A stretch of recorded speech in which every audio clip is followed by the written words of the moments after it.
ऐसी क्या ताकत है ब्रजभूषण के पास जो इतने संगीन आरोपों के बाद भी वो बचे हुए हैं। ठाकरे से पंगा, दाऊद से सेटिंग, 50 निजी कॉलेज, संघ में तगड़ी पैठ, 4 लोकसभा सीट का कंट्रोल, ये तमगे भी ब्रजभूषण के साथ जुड़े हैं यौन शोषण के आरोपों के साथ। भारतीय कुश्ती महासंघ यानी कि WFI के अध्यक्ष ब्रजभूषण शरण सिंह आजकल चौतरफा विवादों में घिरे हैं। दिल्ली में कुश्ती खिलाड़ी उनके खिलाफ हल्ला बोल किए हुए हैं तमाम संगीन आरोपों के साथ। ऐसे में लोग ये भी सवाल पूछ रहे हैं कि भाई मामले की जांच में इतनी हीला हवाली क्यों? सत्ता पक्ष की ऐसी क्या मजबूरी हो सकती है जो ब्रजभूषण मसले पर पार्टी खुले तौर पर कुछ भी बोलने से बच रही है? इन्हीं सवालों के मायने टटोलेंगे हम इस रिपोर्ट में। सियासी जानकार जो आकलन कर रहे हैं उसके मुताबिक ये माना जा रहा है कि ब्रजभूषण के संबंध में पार्टी चुप है, उसके पीछे कई गंभीर मायने हैं। हो सकता है ब्रजभूषण आने वाले वक्त में बीजेपी के लिए जरूरत का सौदा नजर आ रहे हों, क्योंकि ब्रजभूषण न सिर्फ गोंडा बल्कि अयोध्या, श्रावस्ती, बाराबंकी समेत आसपास की लोकसभा सीटों में अपना दबदबा रखते हैं। क्षेत्रीय दबदबे के चलते ब्रजभूषण राजनीतिक तौर पर काफी मजबूत नजर आते हैं। ब्रजभूषण यूपी के कैसरगंज से सांसद हैं और उनका बीजेपी आला कमान के बीच भी काफी उठना बैठना है।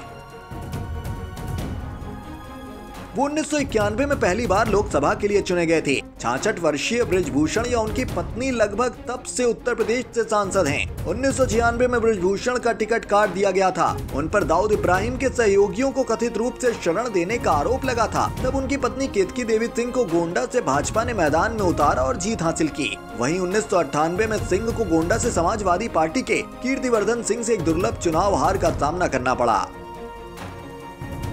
ब्रजभूषण शरण सिंह वीएचपी प्रमुख अशोक सिंघल के करीबी रहे हैं, जिसकी वजह से उनके संघ से नजदीकियां रही हैं। उन्होंने अयोध्या से पढ़ाई की और उसके बाद छात्र राजनीति से करियर की शुरुआत की। उनको राम मंदिर आंदोलन से जुड़ने का मौका मिला। 6 दिसंबर 1992 को बाबरी मस्जिद मामले में ब्रजभूषण समेत कई लोगों पर जन भावनाएं भड़काने का आरोप लगा था और उन पर मुकदमा भी दर्ज हुआ था। तब तक ब्रजभूषण बीजेपी के सांसद के तौर पर चुनाव जीत चुके थे।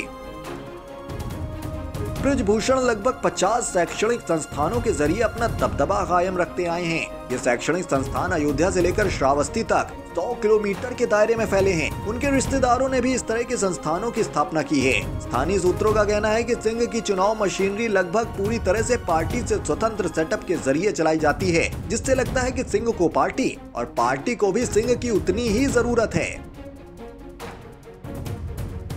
अगर 2009 का जिक्र किया जाए तो ब्रजभूषण ने भाजपा के घटते प्रभाव को भांपते हुए सपा का रुख कर लिया था और कैसरगंज से एक भाजपा उम्मीदवार को हराकर जीत भी हासिल की। वो यूपीए सहयोगी के रूप में सपा के सिंबल पर चुनाव जीते थे। सिंह ने जुलाई 2008 में भाजपा सांसद के रूप में परमाणु समझौते की बहस के दौरान इस निर्णय की घोषणा की थी। ब्रजभूषण हमेशा से अपने बयानों और राजनीति को लेकर मुखर रहे हैं। पिछले दिनों भी ब्रजभूषण शरण सिंह ने राज ठाकरे की अयोध्या कूच करने के मामले में खुली चेतावनी दी थी और चर्चा में आ गए थे। ब्रजभूषण ने राज ठाकरे का खुलकर विरोध किया और अयोध्या से लेकर बहराइच तक इस बात के पोस्टर लगाए गए कि राज ठाकरे को अयोध्या नहीं आने दिया जाएगा। अपने हार्डकोर हिंदुत्व छवि और स्थानीय सहयोग के दम पर ब्रजभूषण लगातार अपने क्षेत्र में दबदबा कायम रख सके हैं। हालांकि मौजूदा समय में ब्रजभूषण और बीजेपी के संबंधों में थोड़ा तनाव जरूर हुआ है। माना जाता है कि आला कमान के नेता ब्रजभूषण के कुश्ती महासंघ के मामले को लेकर खुश नहीं है।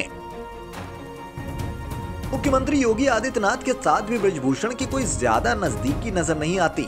दोनों के बीच बातचीत बहुत कम मौकों पर ही हुई है। हालांकि इस पूरे मामले में पार्टी की तरफ से रुख स्पष्ट नहीं किया गया है, लेकिन लगातार विवादों में घिरे होने के बावजूद संगठन स्तर पर वो कार्रवाई से बचे हुए नजर आ रहे हैं। वहीं इस मामले में धरना देते पहलवानों को मिल रहा राजनीतिक समर्थन भी बीजेपी के लिए नुकसान की वजह बन सकता है। यही वजह है कि 6 बार सांसद रहे ब्रजभूषण सिंह अब कड़े संघर्ष की बात करने लगे हैं। ऐसे में टांडा समेत कई आरोपों को झेल कर बरी होने वाले ब्रजभूषण के लिए इस बार पहलवान महिलाओं की ओर से लगे गंभीर आरोपों से बेदाग निकल पाना आसान नहीं है।